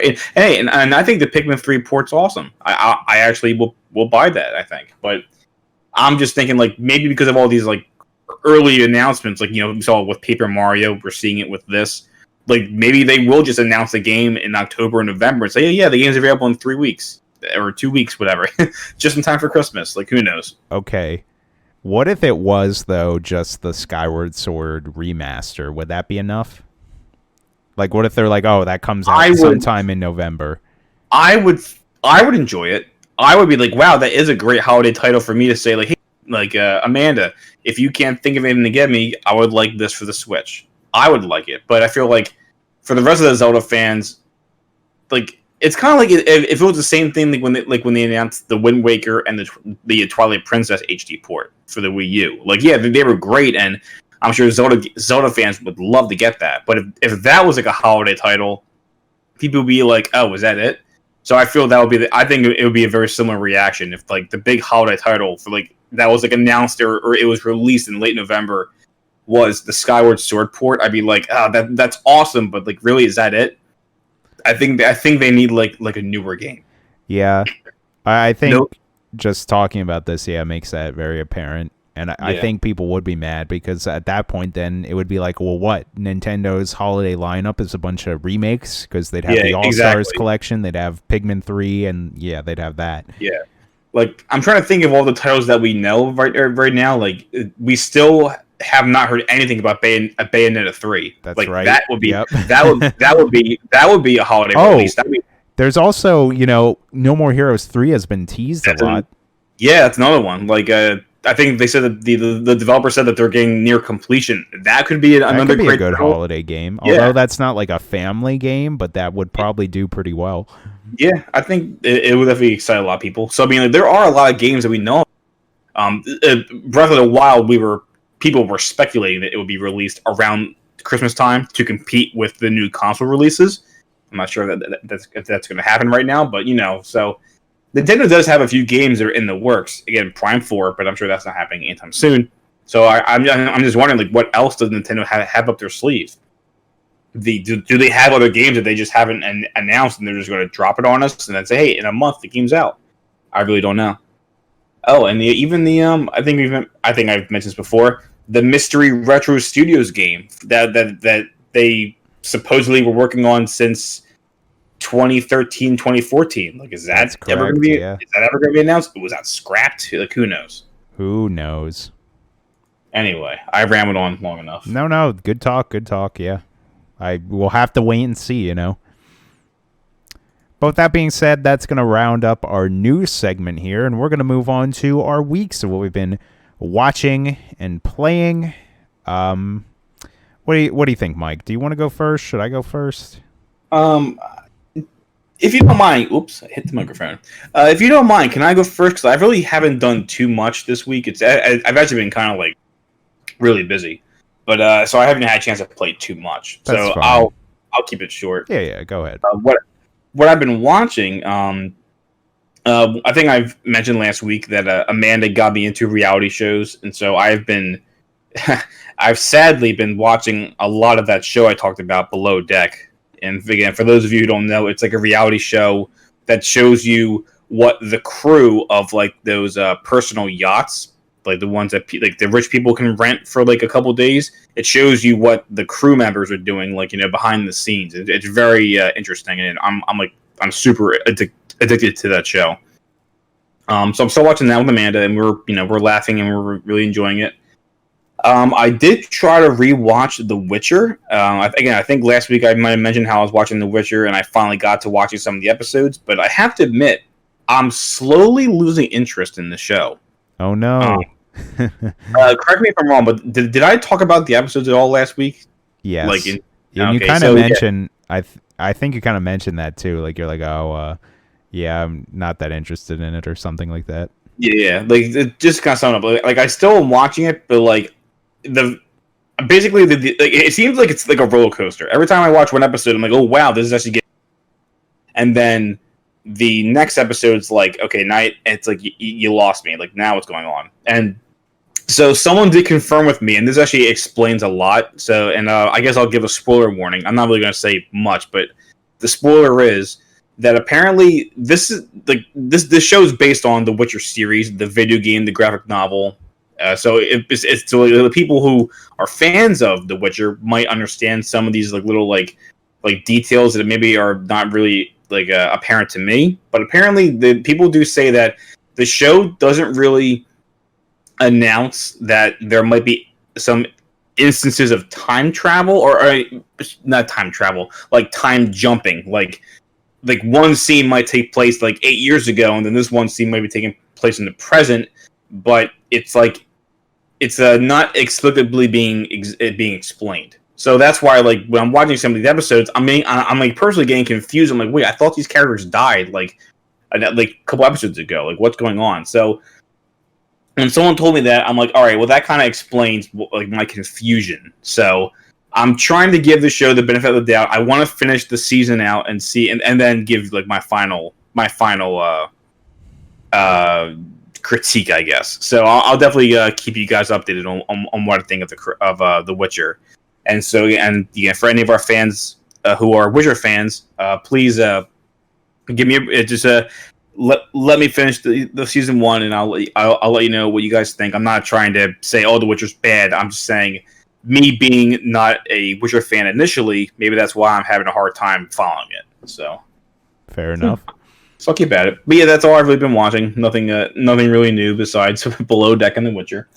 For what I've been playing, I'm still going along with Sonic CD, and I have to admit, I'm right near the end of the game, and so far I am really enjoying it. I think I'm just gonna have to suck it up and say I'm not getting the good ending. I screwed it up in one of my Let's Plays. I think that episode was that episode uploaded? I don't know if it was. No, I think it was. Yeah. So unfortunately I'm not getting the good ending, but maybe I'll do a second Let's Play in my spare time. I probably won't record it for the Let's Play channel, but I'm definitely enjoying it. I can definitely see why people love this game and say it's one of their favorite Sonic 2D games from the retro era. My favorite, I think, right now is still Sonic 3. But yeah, so I'm again really enjoying Sonic CD. All right, cool. Yeah, hopefully I'll finish that this week. I have been practicing for Super Mario World because I do want that to be the next Let's Play that we do, where like I think I mentioned this last week, but I'm just saying I've just been practicing Super Mario World because I want to make sure I'm not rusty. So when Corey and I play together, he'll be able to watch me play to play Mario World, and I'm not going to be like an amateur. But yeah, so I'm looking forward to that. I also randomly started playing Donkey Kong Country again. I think it's because there was a poll I saw a couple of days ago, like on Facebook, and it was saying like, oh, like here's all these like classic Super NES games, and I mean like Mario World, Donkey Kong Country, The Legend of Zelda, Link to the Past, and I'm sorry. Side note, I haven't touched that game in a while. I don't know why. I do have to take some time and go back and finish that game because I did not complete that game yet. I'm sorry. I'm sorry for all of our Zelda listeners, but of all these like 12 classic Super NES games, I think it was like you had to pick 3, and all the other ones are destroyed, like forever, as if like they never existed. And I was like, oh man, that's actually a really tough question. But I said I had to go with Super Metroid, Super Mario World, and that's because I play this game so much, and Donkey Kong Country, because I said I really am I really am a Donkey Kong Country fan, or just I'm not the biggest Donkey Kong fan like of all the other Donkey Kong fans out there, but I do love the classic Super NES, the Donkey Kong Country games. Oh yeah. And so I'm just once again going back and replaying them because I like the games are like, for me, I don't really the original Donkey Kong Country is not really a game I play to 100% the game. I just play because it's fun, and then I'm going to probably go back and play Country 2 and 3 because that's just what I do. So yeah, I definitely had a bit of like a retro week, just playing old school games again. I haven't really had any like new games to play outside of Sonic CD. I do still want to go back and play Subnautica. Again, it's just been tough for me trying to find like these big windows to play the game. I just haven't had a lot of spare time. I completely understand that. Yeah. And then even like this weekend, like even like on the times where I had some these like little like nice windows, like even they're even smaller windows, like an hour and a half, 2 hours max. Sometimes I have stuff to do around the house. Like I was doing a lot of work with my with the bedroom TVs. Like I've been basically like installing the wires for the TVs behind the walls, so that way you don't see the wires dangling down the walls. Like, and it actually turned out very nice. Like Amanda really loves how the bedroom looks because we have the TV mounted. You don't see the wires, and it just I do enjoy doing these house projects, but unfortunately, it takes away from me being able to play the meatier games like Hey, Subnautica. no, that's fine. And I think it looked cool. I saw you upload it on your Instagram. Oh, well, thank you, Corey. Yeah. But yeah, so that was my week. Nothing too crazy. Just playing some retro games here and there, and can't wait for us to do the next Let's Play together. And I also can't wait for us to get back to watching you play Luigi's Mansion 3. Absolutely. Yeah. But anyway, so Corey, how was your week? My week was pretty good. I feel like I've been kind of in this weird rut where I kind of don't know what exactly I want to be playing right now, and I'm kind of been jumping between like a few games here, mostly like multiplayer stuff, but yeah, we'll get into that. So first of all, what I watched, I forget if I talked about this or not last week, but I actually finished that Netflix video game documentary that was called High Score. Oh yeah, you mentioned this. Yeah, it sounds really. Oh yeah. Oh crap, that was on my watch list, and I didn't watch it. Damn it. I'll have to. Oh. Anyway, well, don't worry. Yeah, you'll get around to it, but I'll have you know that it did finish very well. The Cool. last few episodes, there was one about like Street Fighter and Mortal Kombat and how those like really influenced the arcade scene and kind of brought people back to the arcade like after the release of like the NES and the Genesis and stuff like that. There was another episode that was all about like Doom and like how much that influenced gaming as a whole and even like just the first person genre. It was really well done. I enjoyed the whole series in general. Like it was really good. And like I said before, like it's all done in very high quality. It came out, I feel like a month or two ago, so it's all like the visuals are amazing. Like it's 4K video, everything looks crisp. I always enjoy whenever I see like the original creators bring out their like early concept pieces or like they describe like how they actually made the game. Like that's the part that like fascinates me. But it's really cool. I really enjoyed it. It's called High Score. I think y'all want to check it out. I also watched and kind of just finished this other documentary on Netflix, but this one was about drugs and the drug market. Well, like the illegal drug market. Ooh. So the one day, like my girlfriend was just chilling at home and she was watching this show, and I think it was about like LSD or like one of those like psychoactive drugs, and I'm like, what is this? And she's like, oh, this is called The Business of Drugs. And she's like, it's all about like these different types of drugs, and it's really fascinating. You kind of get to see like how the people make them and how they distribute them. And yeah, it's essentially it's The Business of Drugs, the name of the series, and it's a documentary series on Netflix based on all different types of narcotics throughout the United States and honestly throughout the world.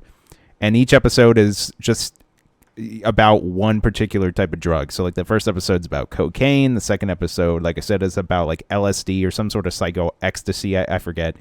But yeah, they're all about just one substance and like how it's made, all the people in between, how like sometimes these things can help people, the people who are getting hurt from these things. Like it is all fascinating to me. I'm unfamiliar with a lot of this stuff, so I was just so like drawn in, like learning about all this stuff. Like it was so, I was like, I can't believe this stuff happens like just around the world. Like this is someone's life. Like watching like some of these people who live in Africa and they have to like cut up like heroin and like pack it in these little like things. And the dude's like, oh, or the lady interviewer asked like, oh, what are you going to do with the money? And he's like, oh, I'm going to buy like maybe a refrigerator or a TV. And it really like makes you think like, wow, we're so like, we have it really good here in the United States sometimes. Yeah. You know? Yeah, it is kind of sad to put that into perspective, you know? When people think their life's terrible, it's like, it's not the same compared to other parts of the world, you know? Yes. And I also really enjoyed, even they did an episode on like cannabis, and that one was just like them talking about the industry in like the United States and like states where it's actually legally recreational, and that was actually really fascinating. So that was really cool. And like I said, we ended up just watching like every episode like one whole day because I was so like drawn to it. I actually was going to end up playing some Fall Guys with Abra, but I was so like, yeah, I just wanted to watch all the episodes because it was so like interesting to me. The business of drugs, it was real good. And last but not least, to tie this drug talk into a nice bow, my girlfriend really wanted me to watch Requiem for a Dream. Have you ever watched this movie, Mike? No, but I've heard of it. Yes. So this is a, how did they describe it? Like a drama. I would say it's a thriller. It came out in like the 2000s. And it kind of takes, it follows these four characters. There's your main character who's played by Jared Leto, and he has like his mom, and then he has like two friends, or he has like his best friend, and then he has like his girlfriend, and it kind of just like follows their day-to-day lives. His mom is like, she kind of like lives by herself. Like the husband passed away, I assume, so she's kind of like almost has like very little to live for, I guess. Like she just kind of like stays in her apartment, and she like talks to her friends, and she kind of like relishes whenever she sees her son. But yeah, and a lot of this movie is about like drug use. So like Jared Leto and like all his friends are kind of all addicted to different stuff. There's like, they're mainly addicted to heroin, but then his girlfriend's also addicted to cocaine. And the mom like the mom essentially gets this call from, who knows if it's real or not, this like call where it's like, oh, we want you to come be on this TV show. And she gets so excited, it basically like makes her day. It's like the only thing she really has. So she's like, oh, all right, well, I gotta like look my best and, you know, fit into these old clothes that I used to look really well in. And it's like, oh, well, she can't fit into them, so she needs to like diet. And she has struggles dieting, and one of her friends recommends to go on these pills. And let's just say some of the habits of her son and his friends kind of reflect on her life with these pills. And honestly, this movie is very like dark and kind of sad. And my girlfriend kind of told me that going into this, and I'm like, oh really? And I'm like, well, I was about to say, like, this is actually pretty like, it's heavy, it's real. Yeah, depressing's not the word I want to use, but very deep, and like, yeah, Yes. I guess dark's another good way to describe it. Yeah. Also, something notable to talk about this movie is it has these really cool like transitions where like it'll kind of zoom in on like one element, specifically whenever they like consume the drug or whatever you call it. So like it'll show them like a very close-up shot of them like pulling up the little thing on the syringe, and then like a shot of them injecting it, and then a shot of it, like the no thank you, the like blood cells like moving in their veins. Then they will show like their pupil like expand or get smaller, like, and it's very quick. It's like each of these shots are like a second, and they're very like they have like these like crazy like sound effects with them, and it was really well done. Like I enjoyed the cinematography of this movie. It's really, it was a really good movie. That's pretty much what I need to say, but it's very sad. Yeah, probably it's probably like a reality check to say like this is like what Right. people go through. Like people in this world, this is kind of what they go through when they are victims to the life of drugs. Yeah. Ugh. Yeah, oof. Yeah. I always get kind of like weirded out, like grossed out by like just syringes and needles. Like I think it's very sad people who have succumbed to this. But yeah, like I just can't imagine injecting myself with a needle of anything. Like, oh, just not for me. I agree. Yeah, I'm not into it either. Creeps me out. Also, weirdly enough, this movie has like its soundtrack is very limited. I want to say there's only like 3 or 4 songs, and it's not like licensed songs. It's all like original things. But the main song is called Requiem for a Dream. And if you've ever seen any of the Saw movies, it's literally the same theme from the Saw movies. So I guess the Saw or people who made Saw like might have licensed out that theme, but it's just really odd because my girlfriend kept going like, "Isn't that the Saw theme?" And I'm like, "Yeah, you're right, but that's weird because this movie came out before Saw." And I'm like, almost thinking like, is this some sort of tie to Saw? But it's not. It's just the song. It's being weird. Used. Yeah. Yeah. Interesting. But yes, Requiem for a Dream, very good movie. Very sad movie, but good movie. But that's really all I watched. I will briefly go through all my games here. Like I said, I don't really have much notable to talk about. My 2 main gaming habits right now is I've been hopping between Super Smash Bros. Ultimate and Legends of Runeterra. I've been playing both of them a lot. They're both very fun, very good. Legends of Runeterra, I'm really just trying to grind a lot and try to get more cards, make new decks. I'm really enjoying the expansion. There's a lot of like fun new decks I can make with all the new cards they added. So I'm really enjoying that. And Smash, it's just fun. Like I'm enjoying just like learning my character or playing my character some more and like getting better and honing my skills. I've been having a lot of fun with that. I also ended up last week recording a little bit of games with Abra over at Loudstone Entertainment. We played a little bit more Pokemon Let's Go, and we made it to Celadon City. That's the city with the plant gym. Is that correct? Or the grass gym, excuse me. In Celadon, yeah, that's the grass gym. Okay, Yep. I just wanted to make sure I got the city name right. But when we were in there, we ended up going in the department store, which was really cool. Celadon City, I think the vibe is kind of almost going for like a very modern city. So they have like the department store, which is like a multi-floor market with different things on it. Like the first floor is kind of what you normally would expect in Pokemon markets, where it's like, oh, you got your Pokeballs, you got your like antidote and stuff like Repel. But then as you keep going, there's like, oh, there's a floor where you can get different TMs. There's a floor where you can actually buy like different pieces of clothing for your character and Pikachu, because that's something you can change in Let's Go. Oh, that's fun. Yeah, and it's cool because like all the different floors in this remaster remake too are all themed very differently. So like the floor where the different clothing is almost like a flea market or something like that, where there's a bunch of different stalls. And you can see all the different clothing items on the stall. Like there's one that has a bunch of hats, or there's one that has a bunch of like sunglasses. And yeah, I thought that was really fun.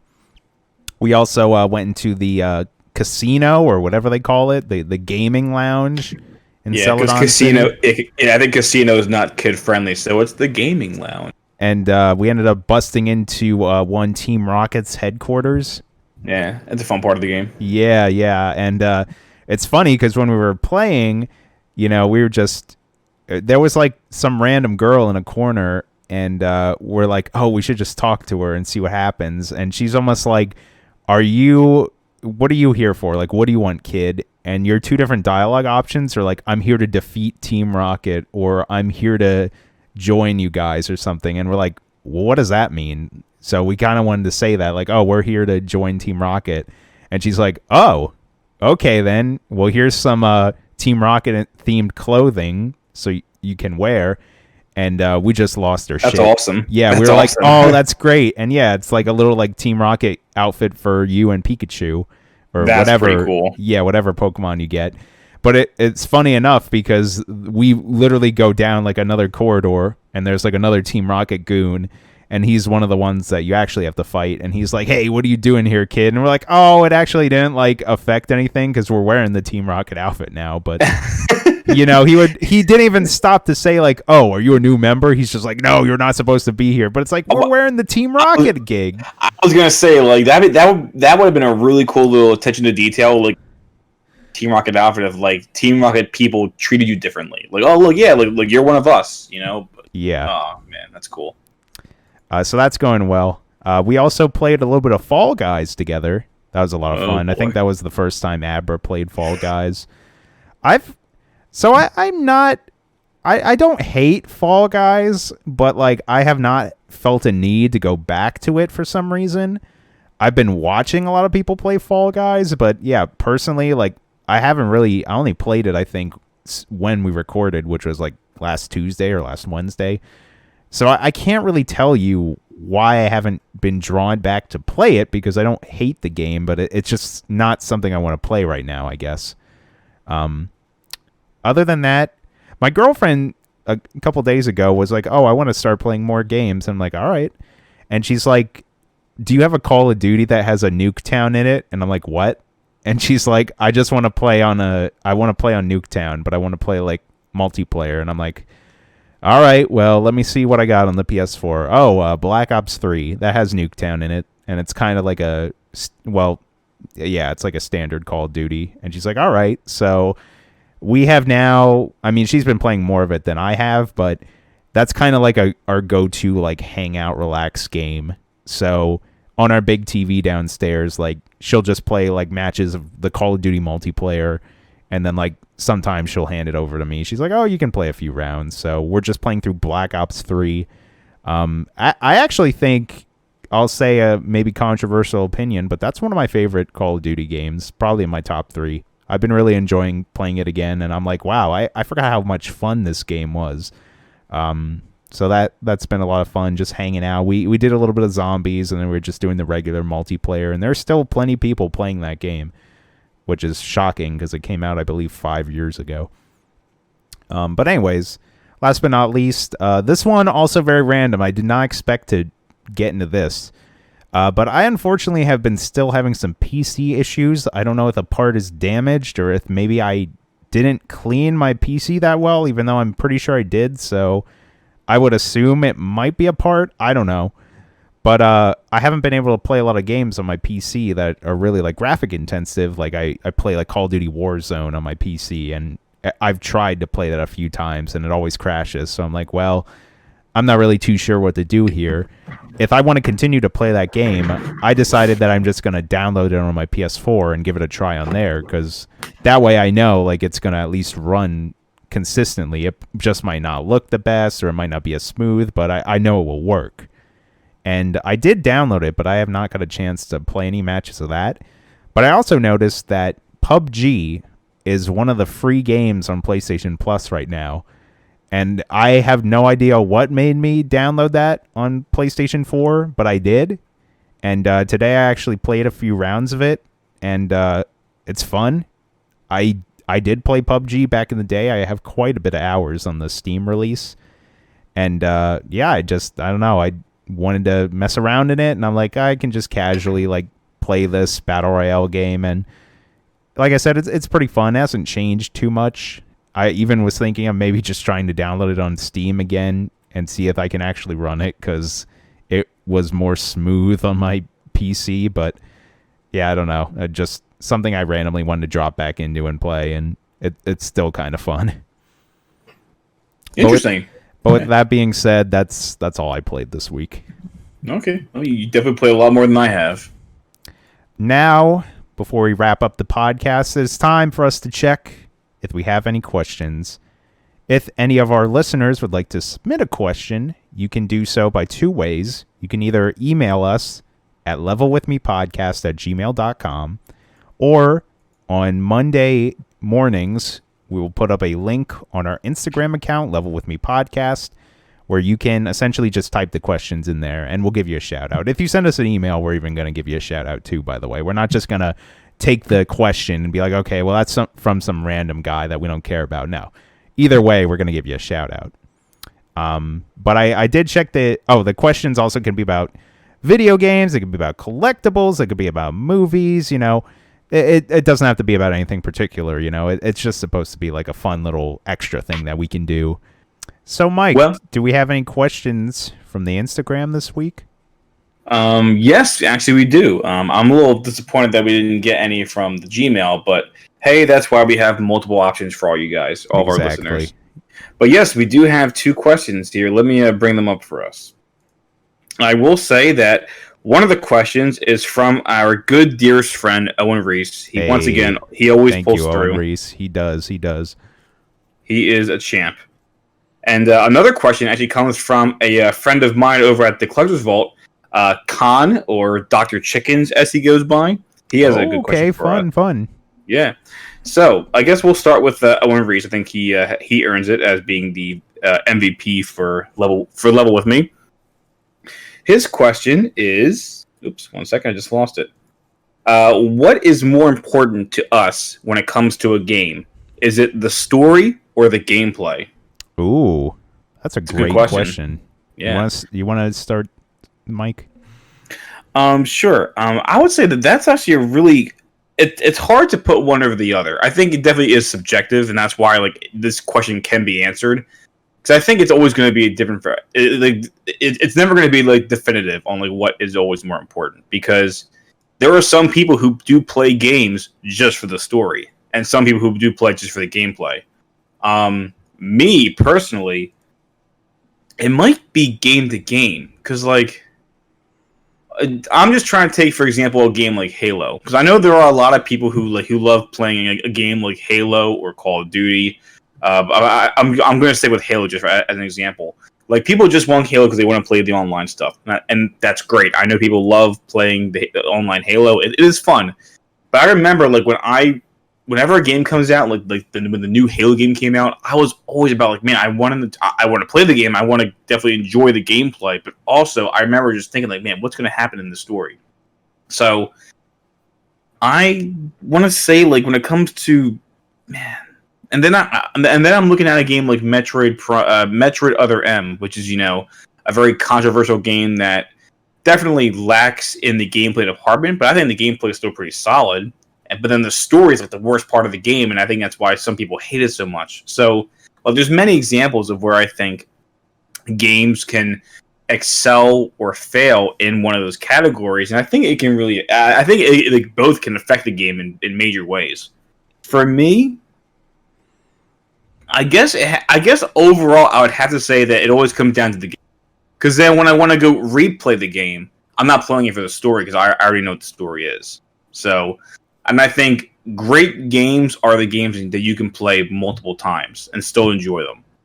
So for me personally, I would say as much as I think story is so important to games that definitely have a story, like I know there are some games that they don't really have a story. It's just just play the game, like Fall Guys, for example. That's a game where the gameplay is fun, but when there are other big games that have like amazing scopes where they are trying to like tell a narrative, tell a story, the story is really important. But yeah, I'll definitely say that when it comes down to it, as long as the gameplay is fun, then I will play the game. Because if the story is amazing and the gameplay is terrible, I don't want to play the game. I can just read the story like online somewhere. Even back in the old days, you can just say, "Oh, so what was that game about?" and look the story or research the story yourself, and then that's it. You know the story. Okay, cool. Maybe you didn't experience the story yourself while playing the game, but the story is something that can always be learned in other ways. But the gameplay itself is something that, if that's fundamentally broken or bad, then the game itself is not going to be enjoyable to play. Even if the story's good, the gameplay is I think gameplay probably is the most important thing. Even for me, like whenever I go back and replay even the older games, because I'm more of like a retro player who loves his Super NES games. A lot of those games sometimes don't really have crazy stories. Like I'll go back and I'll play the Donkey Kong Country games and I'll play Super Mario World because the gameplay is just that great. So my vote would have to go to gameplay. That is, I think, fundamentally what is the more important thing in a game. I would have to honestly agree with you, Mike. Over the years, as I've grown to have a wide variety of games that I play. I definitely tend to go back to games that I think, the gameplay is enjoyable in. And I think that's kind of why I'm in the situation I'm in right now, where it's like I'm just playing the games I think are the most fun to play. Like, none of the games I'm really playing, like all these multiplayer ones, don't have a story. But I come back because I enjoy the competitive aspect of it, or whatever it is about it. And even with a lot of like single player games that I do play, the story definitely being very important though. But something like a Dark Souls, like, doesn't necessarily have a very simplistic story to understand. Like, you're kind of going to have to like dig into the roots to be like, okay, well, this is what's going on here. But I love that gameplay. I will always look at a Dark Souls-like game and be like, oh, well, that could be fun, because I just enjoy that style of gameplay. And that's kind of how I almost like look at games overall nowadays, where it's like, oh, that story looks interesting, but the game itself, oh, that looks like it's like Doom, or oh, that looks like it's like, I'll compare it to other games and be like, oh, I'm going to play that. That looks fun. So yes, gameplay is very important to me. But like I said, or like you said, excuse me, it is like a very case-to-case thing. Like, some games, it's like, well, maybe it's a little bit of both, or maybe it is just the story. Like, I don't necessarily love the gameplay of like a Telltale game, but they do have good story and they're enjoyable to play.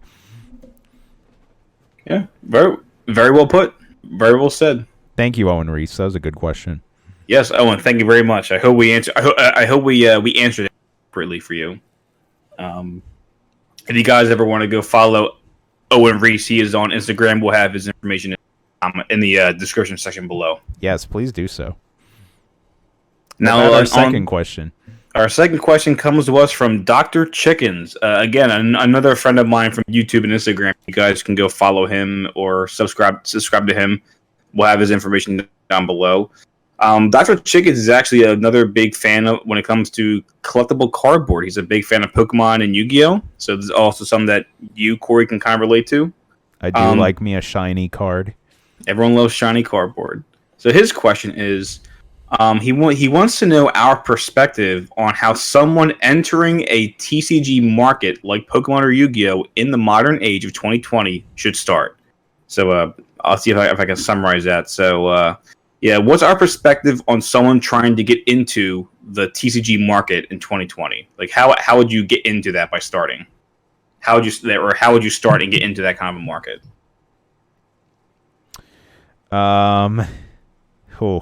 Put me on the hot spot here. Yeah. I kind of have an answer, because I feel like, although you're not as into the collectible cardboard market as you used to be, I know you at one point were as focused on it as I was back when we were like, living in the same area and hanging out a lot. So I am kind of curious what your thoughts on that are. Like when you were getting more competitive and more into like trading and trying to get like the most bang for your buck in terms of value, Well, I'll give you my advice, Dr. Chickens, although I'm probably not the best person to go for this, but I'm not quite sure if he means, like, does he just mean kind of collecting the cards, like to kind of just have that flow where you have like, oh, I have some product, but I'm making money from this, but do you know what I'm saying? Yeah, I get it. I guess, I guess we'll just say this, that Dr. Chickens, we're going to answer this question in the way of like, how does someone like maybe want to build their collection, but also not I guess to take full advantage of the market, as in like you're not just spending money to do long-term investing, which is a good thing. But I think, how would you ever want to get into the market and also do like and just do the best you can, like to be as profitable as possible? Like how can you do well in the TCG market is probably how we're going to answer this question. Because I think that's something that you can answer and give some feedback on, Corey. How would you start in trying to be as profitable as possible in the TCG market? I think it'd be good to try to find the best deals, whether that be, go to your local store and buy any products that you could see maybe turning down the road. Definitely always follow like the OCG trends. And kind of keep an eye on like things maybe to pick up if you're like, oh, well, these could go up in price. Like sometimes it is important to take risks and it can pay off and help you out. But yeah, always just keep an eye on that kind of stuff. I mean, right now I don't really know how much you could do on like trading or like collecting like actual loose cards, but always keep an eye for that stuff when you're like at flea markets, or even check like Facebook Marketplace. Like anyone Oh trying yeah. to sell like a lot of bulk, and maybe sometimes they don't really know what they have. Like you can get a lot of money, or you can accumulate a lot of high value cards for not that much money. So always look at that kind of stuff. I feel like that's kind of all I got, really. Okay. Of course, have like a eBay as your friend, as well as Facebook Market, if you want to sell the cards. Like if you're trying to almost like do this as a small like little business. Yeah. What are your thoughts, Mike? What do you recommend? Well, I'll definitely agree on what you said about using those platforms like the Facebook Marketplace or even going to flea markets, because yeah, there's definitely a lot of opportunities where you can get cards. Like basically, you can think of it as like a hand-me-down. Someone is just trying to get rid of their cards, and that gives you a chance to get into the market that way by getting old collections. But if, let's say, you were someone who really has no experience, like someone who does not know anything about Pokemon and Yu-Gi-Oh, because Doctor Chicken seems to be pointing out Pokemon and Yu-Gi-Oh like specifically. So let's say you're someone who doesn't know what Pokemon and Yu-Gi-Oh are. That means you don't really know much about the Pokemon themselves, like Pikachu and Charizard. Charizard's probably one of the best examples of Pokemon, being like one of like the big like flagship Pokemon that like is so popular. Everyone loves Charizard. In Yu-Gi-Oh, you have things like the Blue Eyes White Dragon and Dark Magician, and history has shown that although those cards have been reprinted to oblivion, including Charizard, he's been printed many, many times. Those cards always seem to be so iconic, and just like, like the fans love those cards so much. So that can kind of give you like an indication that like if you don't really know what these things are, I would definitely advise you just doing some research, maybe following people like us on YouTube and Instagram, and maybe you can always like see what advice we can give you on that kind of stuff. Just get some insight on what is popular, because popularity is a big part of it. And to back to what I was saying is like if you ever wanted to, it's kind of hard to go wrong when it comes to anything regarding like Charizard in Pokemon, for example, or the or like the main characters cards in Yu-Gi-Oh, like Blue Eyes White Dragon, and Dark Magician. Those kind of key cards are always good to look out for. Again, and now let's say you are familiar with like Yu-Gi-Oh and Pokemon, then I would say definitely take advantage of sealed product. Like if you actually want to build up your own collectible market, definitely go and take advantage of eBay and the Facebook Marketplace, buying old collections just to get like some kind of like a foundation. But let's say you're someone who already has capital, like you have money that you want to truly invest into these things. I would definitely advise you to go and invest in sealed product. Now, there's vintage sealed product, and this can be applied to any card game. And I would say that although that's definitely the safer bet, it's also going to be much more expensive in many cases. However, there are definitely a lot of opportunities in the modern card game. So, like in modern Pokemon, modern Yu-Gi-Oh, if you get a couple, like I think it's really not a bad idea for those who have the capital to invest in like a case of each of the new sets. Just sit on a case, and I promise you it'll accumulate in value over time. Now, if you actually want to get into the TCG, as in you want to play the game, that's a bit different, because I think you have to. That's where I would say you have to go and play a game, like go play the video games of for Yu-Gi-Oh. There's actually a game on the Nintendo Switch. I think Corey and I talked about this before. That's a great gateway to get people into learning how to play the game. There's also things you can do online for that kind of stuff. And it's the same with Pokemon. I would definitely say learn the game first, and that way you know what cards you want to get into, or then you'll know what cards you want to play with. You know what cards to acquire to play the game. So that's like that could be like a whole different dynamic. And especially when it comes to something like Yu-Gi-Oh! Yu-Gi-Oh doesn't have set rotation, because then all the cards that you might pick up are always going to be playable. But then they can lose relevance so quickly, and then they can shoot back up in relevance like a year later. So that's like a whole different question that we can probably talk about later. But yeah, just to kind of sum it up, I'm sorry if I'm rambling. So, the funny thing is, Dr. Chickens knows this already. I think this is just to help teach people who are newer. So yeah, if you ever want to get into the TCG markets for Pokemon and Yu-Gi-Oh in 2020, I would say if you don't have a lot of capital to invest in it, definitely stick with some modern products because they always tend to be a safe investment when it comes to just buying some modern sealed product. And if you have a larger amount of the old iconic cards and go for the old sealed product, it's pretty safe, and history has shown that it has always been profitable. So that's my advice on that.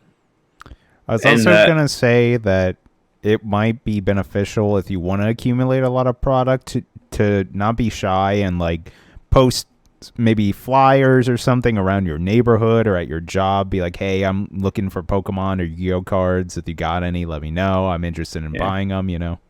Yeah. Actually, it's funny, Corey. I think you're absolutely correct. But like in a way, take advantage of modern technology. There are Facebook groups that are not just about selling. You can even just have discussions and say, like, hey, I'm new to the game. Can anybody give me some advice or help? And I promise you, there are a lot of nice people out there that will be happy to teach you these things, you know? People like Corey and myself, you know, but obviously, as opposed to waiting, you could always, instead of waiting like a week by week basis to talk to us here on the Level Within podcast, there are plenty of ways to reach out to people on like Facebook or other social media platforms, Instagram. And I promise you, if you were to say, hey, I'm new to this and I want to, there are plenty of people out there who want to teach you. So, or maybe there'll be people out there who would love to sell you some stuff at good prices, and then that can help you start your collection early. Who knows?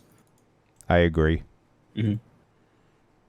But I think to the Dr. Chickens, thank you very much for that question. I really hope that was insightful for some of our listeners who are new to the whole TCG market and would like to get into it.